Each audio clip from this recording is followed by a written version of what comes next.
भाईजान ये घर देखे कितना खूबसूरत लग रहा है ना।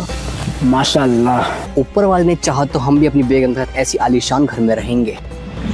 तो बुला लो अपनी बेगम को। अरे भाईजान, क्योंकि अब से ये जमीन वक्फ की प्रॉपर्टी है। ओ मियाँ, ये मेरे बाप दादाओं की भूमि है जिसके ऊपर खून पसीने की कमाई से बनाया हुआ मेरा घर है। नहीं था, क्योंकि अब से ये वक्फ बोर्ड का है। कौन सा बोर्ड? वक्फ बोर्ड यानी कि मैं जिस भी जमीन पर हाथ रखकर ये बोल दूं कि मेरा मानना है या मुझे लगता है कि ये जमीन आज या कई सालों पहले किसी मुसलमान के पास थी जिसने इसे वक्फ को दान कर दिया था, तो अब से उस जमीन पर अल्लाह का अधिकार है और उसकी देखरेख का काम हमारा है। क्या बात कर रहे हो भाईजान? क्या सबूत है तुम्हारे पास कि ये जमीन तुम्हारी है? हाँ हाँ, क्या सबूत है तुम्हारे पास इस जमीन की मलकियत का? इस जमीन का एक एक कागज मेरे पास है और अगर तुझे ऐसा लगता है कि ये जमीन तेरी है तो अपने कागज दिखा और ओनरशिप प्रूफ कर।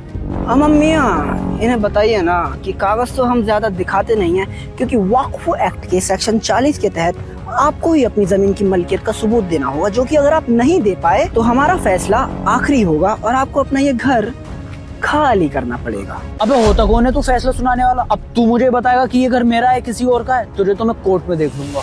नहीं देख पाओगे।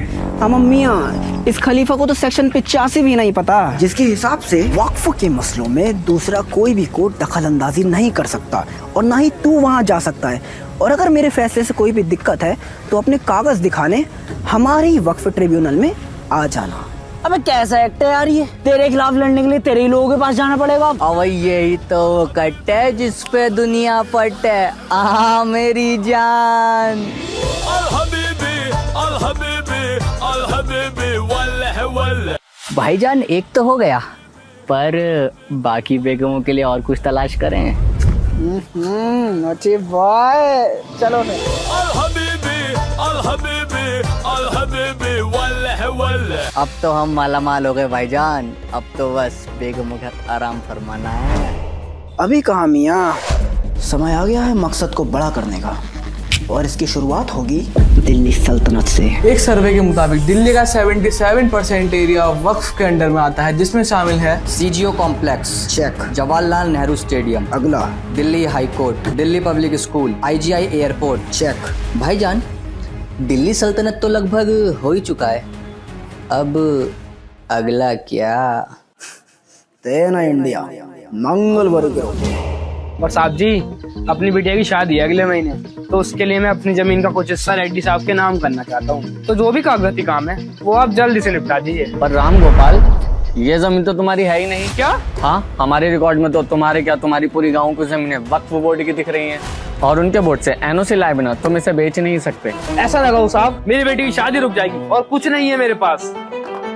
तो देखा आपने कैसे इस गांव के लोगों को पता चला कि इनका पूरा का पूरा गांव ही वक्फ बोर्ड के अंदर आता है, वो भी बिना किसी ठोस सबूत के। ऐसा ये किस बिहार में हुआ है जहां पूरे गांव पर वक्फ ने कब्जा कर लिया और 30 दिन में उन्हें उन्हीं का घर खाली करने की धमकी दे रहे हैं। आज की ताजा खबर में जाकिर नाइक का बड़ा बयान का, अंबानी का घर भी वक्फ की प्रॉपर्टी पर बना हुआ है। पिछले 10 सालों में वक्फ की प्रॉपर्टीज डबल हो चुकी है, आंकड़े आपके सामने है। एआईयूडीए चीफ बदरुद्दीन अजमल का बड़ा बयान, कहा पार्लियामेंट भी वक्फ की जमीन पर बना है। भारत में रेलवे और आर्मी के आज वक्फ बोर्ड के पास सबसे ज्यादा जमीनें हैं। अबे ओ मुतवल्ली, तेरी कयामत आने वाली है, क्योंकि तेरे वक्फ का वक्त ना खत्म होने को आ रहा है। सरकार एक नया बिल ला रही है जिसमें तुझे अपनी सारी प्रॉपर्टी के कागज दिखाने पड़ेंगे, वरना सरकार उसे छीन लेगी। जबान संभाल कर बोल मियां, अगर ऐसा हुआ तो यूपी में हमारे पास 1,21,000 जमीनें हैं, जिसमें से 1,12,000 के कोई कागज नहीं है हमारे पास, और तेलंगाना में 33,000 में से 90% जमीनें बिना कागज की हैं। तो इसका मतलब तुझे उन सबकी लूटी हुई जमीनें वापस लौटानी पड़ेंगी। एक बार जो जमीन वक्फ की हो गई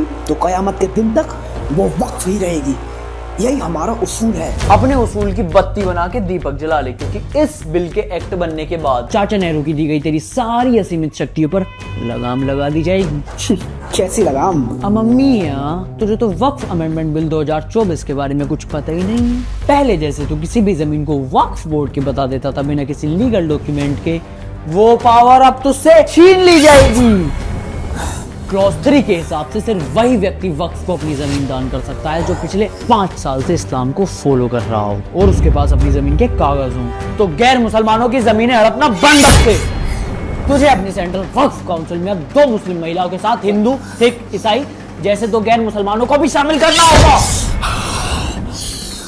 जितनी भी सरकारी जमीनें वक्फ के पास हैं फिर से वो सारी सरकार की हो जाएंगी। या अल्लाह, ये बिल पूरी तरह से इस्लाम और मुसलमानों के खिलाफ है।